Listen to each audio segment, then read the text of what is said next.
Bom dia, e como já disse Truman, caso eu não te veja mais, boa tarde e boa noite. Bem, Marcelo aqui de novo, né? Marcelinho. Angular, uhul, só alegria. E dessa vez é um vídeo que eu já estava querendo fazer há muito tempo para poder responder algumas questões básicas que me fazem inicialmente, né? E tanto é que eu tô com a minha colinha aqui, ó, para poder passar por esses pontos. Esse vídeo ele vai ser dividido numa pequena série, explicando um pouco como que eu trabalho, quais trabalhos eu faço, né? E esse primeiro aqui, que vai ser sobre o que o pessoal mais procura, que são ensaios individuais. Então, anotei aqui uns pontos, eu vou usar minha cola o tempo todo, já estou avisando. A pergunta que mais me fazem, né, é como que funciona? Nessas horas eu costumo até travar, porque a resposta mais rápida que eu conseguiria pensar é a seguinte: então, funciona assim, você me paga, você para ali, eu tiro a foto e depois te entrego. Só que por trás disso tem muita coisa e já escrevi algumas vezes, normalmente para os clientes eu também aviso, né? Mas agora dá um jeito aqui de colocar num formato mais acessível para todo mundo. Então, como que eu divido, como que funciona esse meu trabalho de ensaio individual?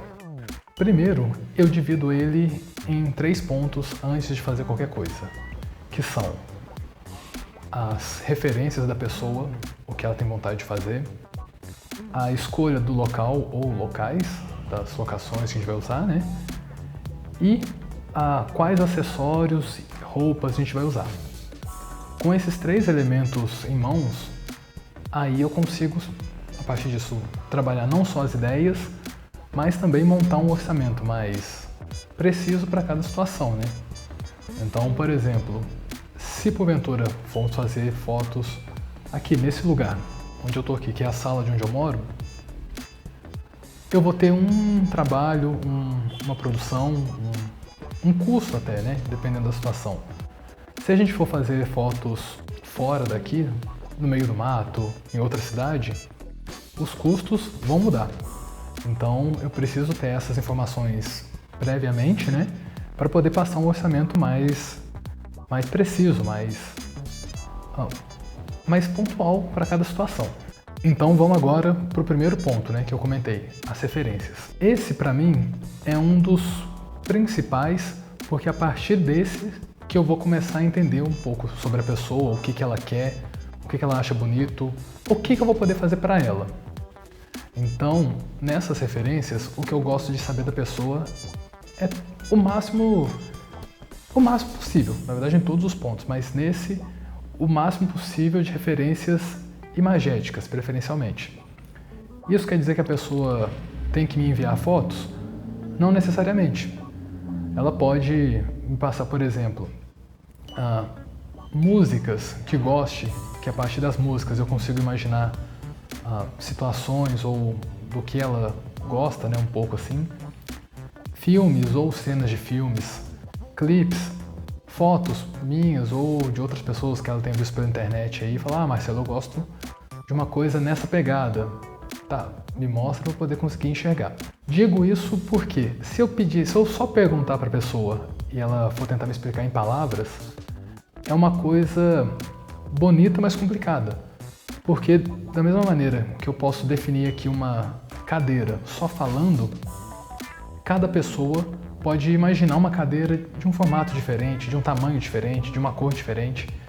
Então, o jeito mais preciso para me explicar o que tem em mente assim, seria realmente me mostrando imagens. Claro, tem a outra possibilidade de nós aqui montarmos todo o roteiro para a pessoa só fala: eu quero fotografar, e daí nós montamos tudo, né, toda a proposta. Entretanto, esse ponto é um ponto um pouco, entre aspas, perigoso, porque por vezes, sem a gente ter essas informações básicas, podemos acabar montando fotos que nos agradam, mas não dizem muito sobre a pessoa. Então, é importante ter esse primeiro contato do que a pessoa acha bonito, gostaria de fazer. O segundo ponto é a escolha do local. E curiosamente, essa é uma das primeiras falas que me fazem, né? que é: Marcelo, eu quero fotografar, mas eu não tenho ideia de onde ir. Tá, então pera aí. Você quer fazer um passeio? Você quer fotografar uma paisagem? Por que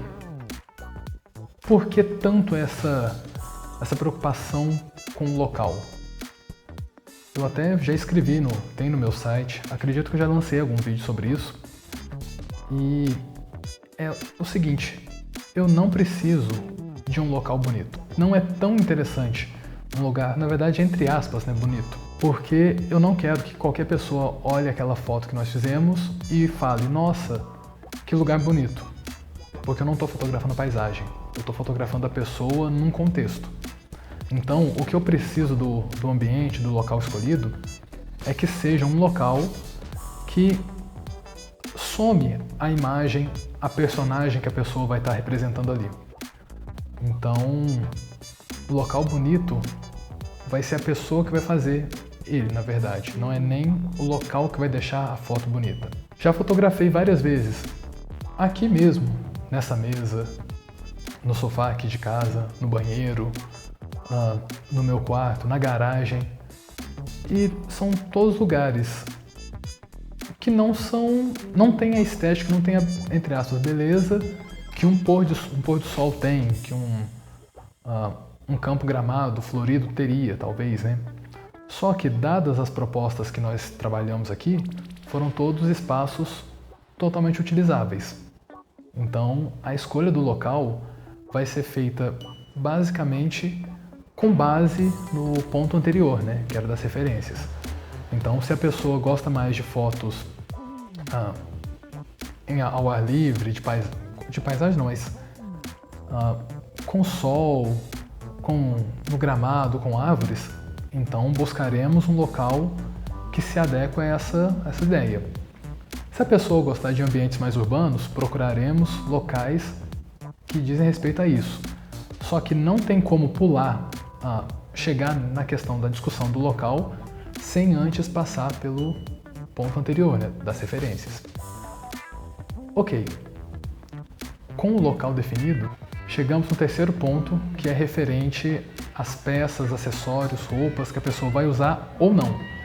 E nesse ponto, tem o pessoal que trabalha comigo, que ajuda fazendo como se fosse uma consultoria mesmo, né?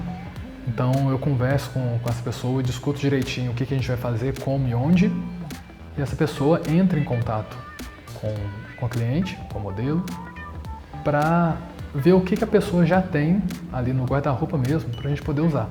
Nesse ponto, preciso fazer uma observação, que é: normalmente o pessoal chega para mim e fala: nossa, Marcelo, comprei uma roupa linda para a gente usar nas fotos.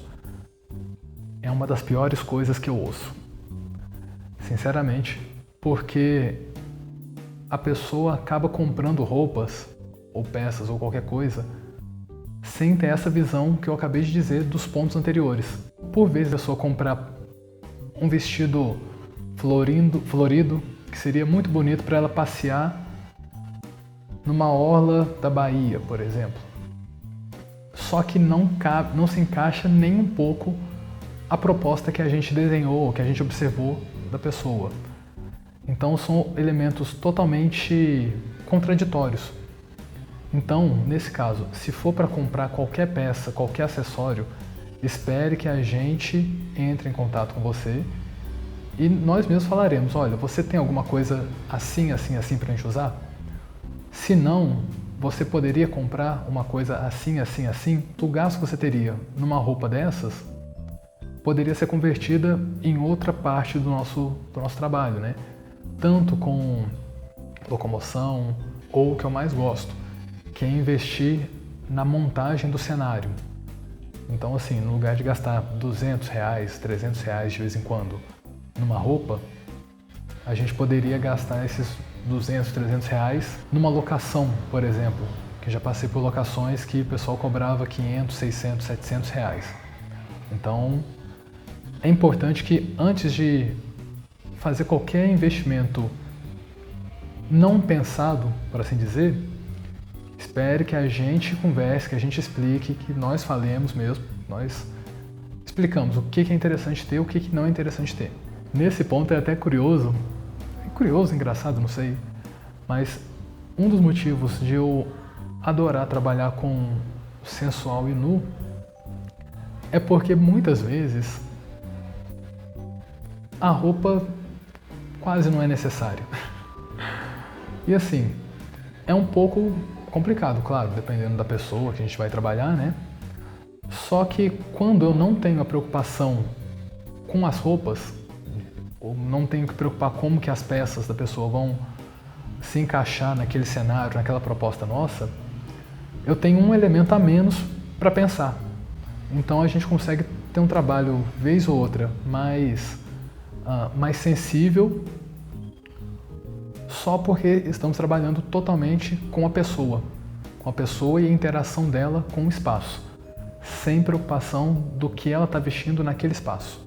Com esses 3 pontos, aí a gente chega na quase última parte da questão dos ensaios individuais, que é a questão do orçamento, do pagamento, do agendamento.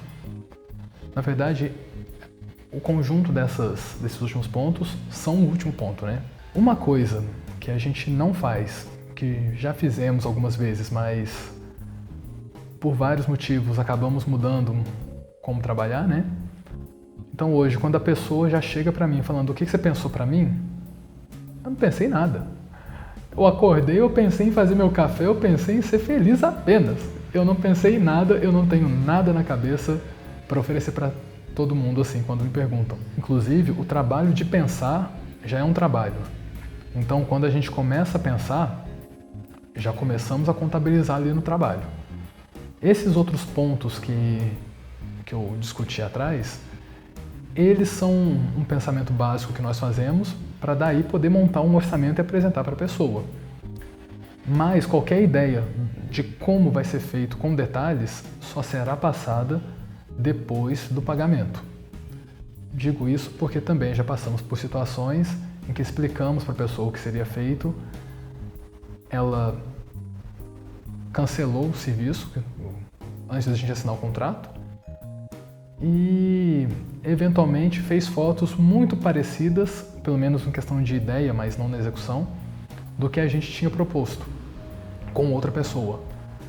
Então, para não termos mais esse problema, a gente só começa a pensar de fato depois do pagamento parcial ou total do serviço.